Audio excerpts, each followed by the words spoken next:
Class, welcome to this video on systems of linear and quadratic equations. If you recall, on the last lesson, we looked at solving linear equations, system of linear equations using algebraic techniques such as elimination and substitution. In this lesson, we're focusing not on linear equations, but a mixture of linear and quadratic. And we're going to be using the same techniques that we used last lesson for these systems. First off, we're not going to be focusing on graphing. However, it's important to know that there are three cases of solutions that are possible when you're dealing with a system of quadratic and linear equations, and they're graphed and they're shown right here. It's possible to have two solutions, one solution, or no solutions. Remember, a solution is obtained simply from the graph where the two curves cross. So where they intersect, those are your two solutions. So it's possible for a line to cross a parabola twice, because remember, this is a quadratic equation right here. So it graphs as a parabola. And this is just a linear equation.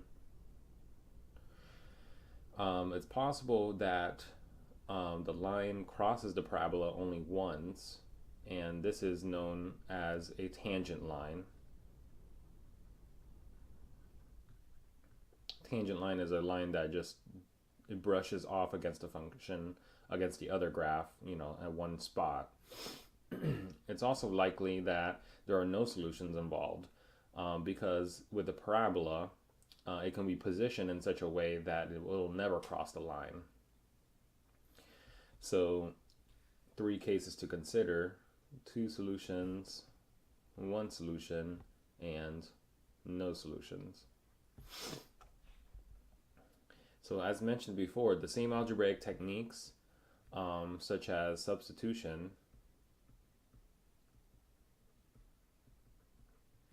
as well as the elimination, also known as linear combination,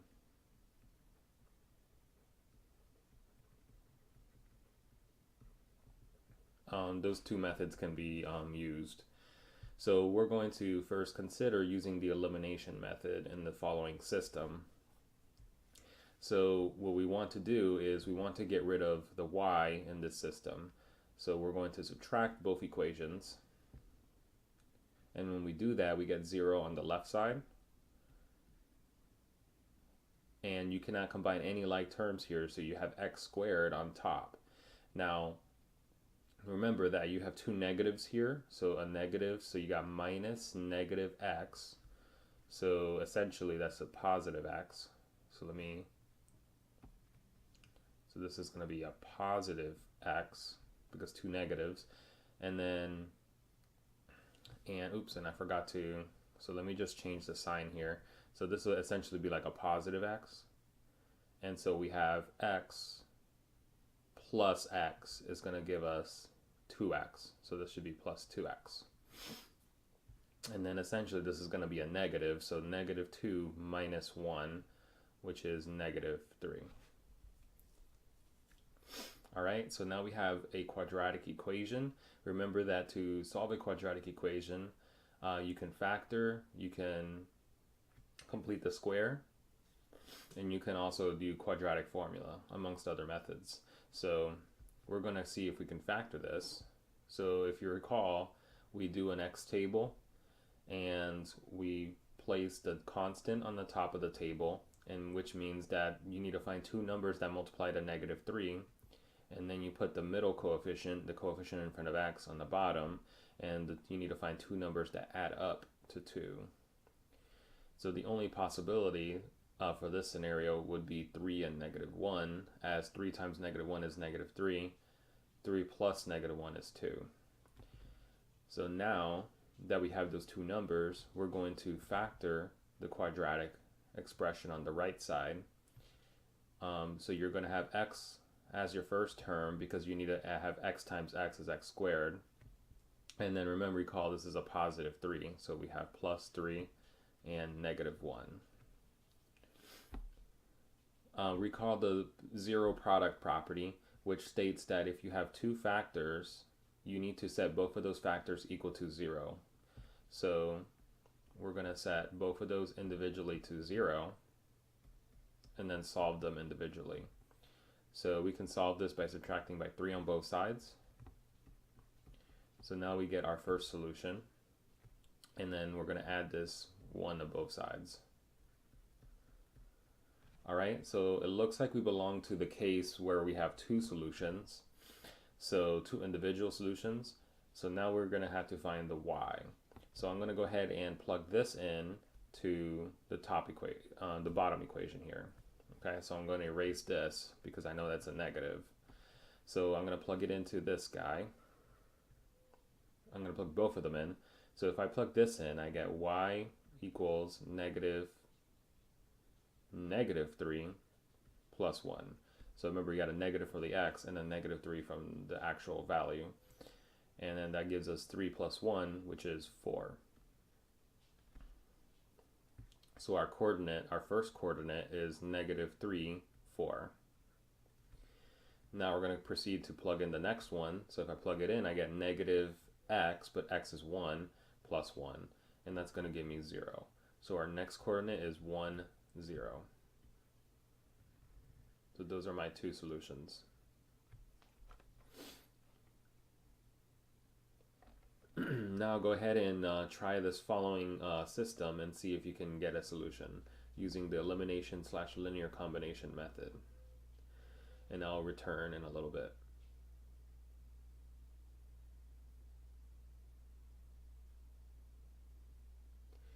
Alright, so we're going to go ahead and solve the following system. So we're going to subtract both systems together, and that eliminates the y. So now we have x squared. You can't combine anything with x squared, but you can do 4x minus 3x, which is 1x. And now you have negative 1 minus 1 is negative 2. Alright, now we're going to see if that can factor. So we're going to try doing the x table method. So remember, the constant is on top and the middle coefficient is on the bottom. The only numbers that work are going to be 2 and negative 1, as they multiply to negative 2, but they add up to 1. So now we can go ahead and factor.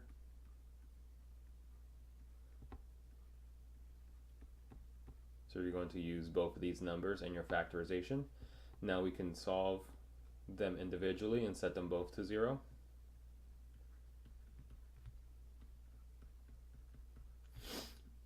So now we're going to subtract 2 on both sides here and then add 1 to both sides here.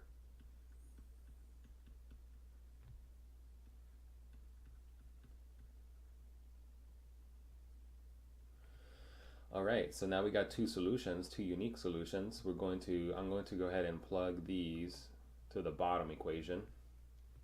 So we have y equals 3 times negative 2 plus 1. And then I'm going to do the same thing here, plug this in to the bottom equation, 3 times 1 plus 1. So I get here negative 6 plus 1, which is negative 5. And I have here 6 plus 1, which is 7. So my two coordinates are negative 2, negative 5, and 1, 7.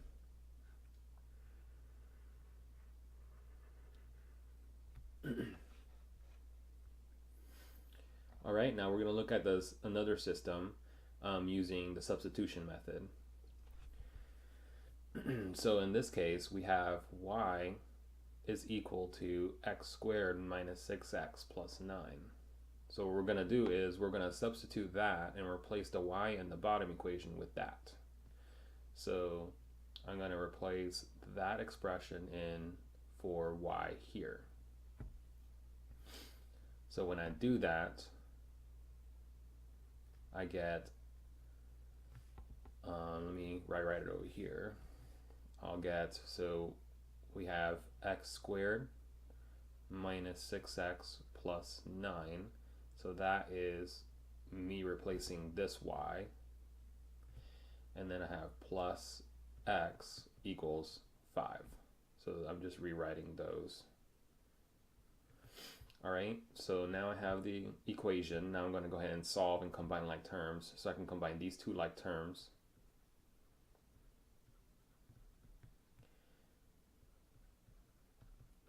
Remember, when you have a quadratic, you want one side to be 0. So I'm going to get rid of that 5 and move it over.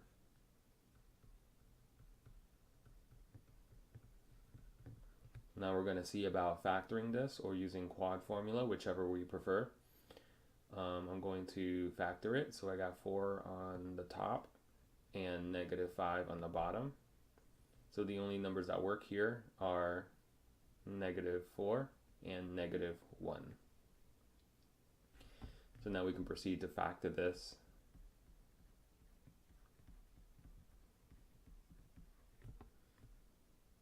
And so we're going to set both of them individually to 0 and solve both of them. So we're going to add this 4 to both sides and add this 1 to both sides, and we have both of our x's.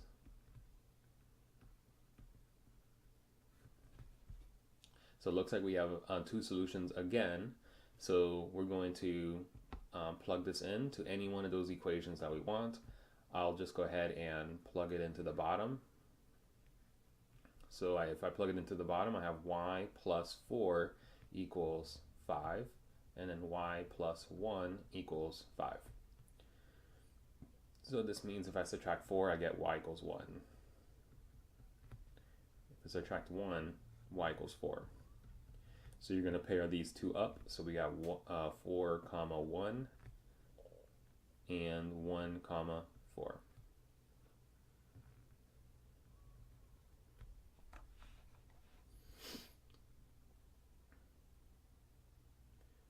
All right, go ahead and give this following system a try using the substitution method.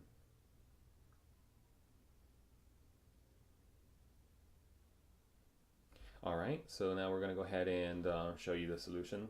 So we're going to, again, use a substitution. So I'm going to replace this here for y, and I'm going to plug it into the top equation.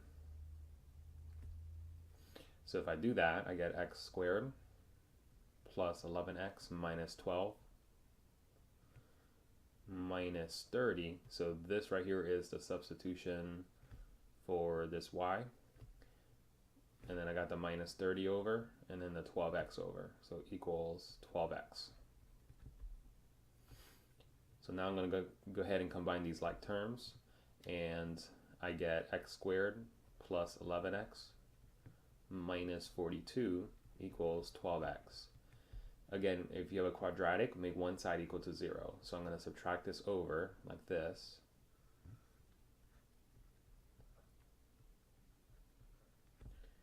Now I have negative x and I have x squared. So I need to find two numbers that factor to get negative 42. So that multiply to negative 42 but add it to negative 1.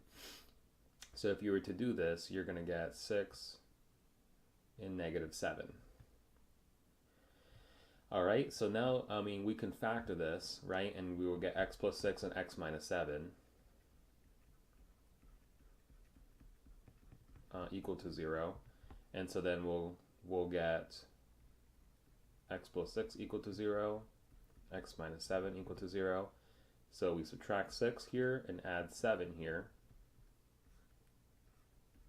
So we got negative 6 and 7. All right, and then I'm going to plug it into,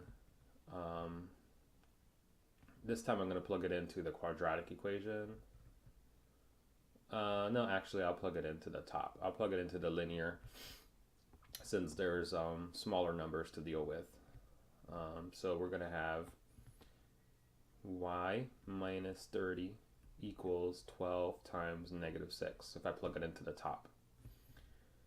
And then for this one, y minus 30 equals 12 times 7. So we have here y minus 30 equals negative 72. Y minus 30 equals 84. then we add 30 to both sides. So I have negative 42 here. Add 30 to both sides. And I have 114. So I got my two coordinates, negative 6, negative 42, and 7, 114. All right, now I want to show you this using the quadratic equation method, or the quadratic formula. At this point, I've been showing you the factoring, but sometimes you're going to need to know how to use the quadratic formula. So I'm going to show you that real quick. It's not hard to do, but I want to make sure that you at least know how to do it in case you cannot factor. So if you cannot factor, then you're going to have to use this formula or the complete the square method. So in this case, we have, I'm going to label these in red. We have, wrong one. So let's see, we have, so this will be A.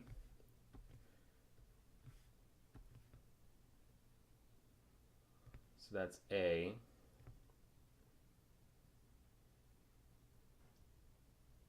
That's B. And that's C. So we're going to plug it into the quadratic formula. Remember that it's negative b plus or minus radical b squared minus 4ac over 2a. So you're going to plug it in. So we have negative 1, because b is negative 1, and then you have another negative in the formula. Square root negative 1 squared minus 4 times 1 times negative 42 all over 2 times 1. So again, we're just plugging in this a, b, and c into this equation. So we have 1 plus or minus negative 1 squared is 1, and then we got to do 4 times 42, so that's going to be 168 all over 2. We're going to go ahead and continue here.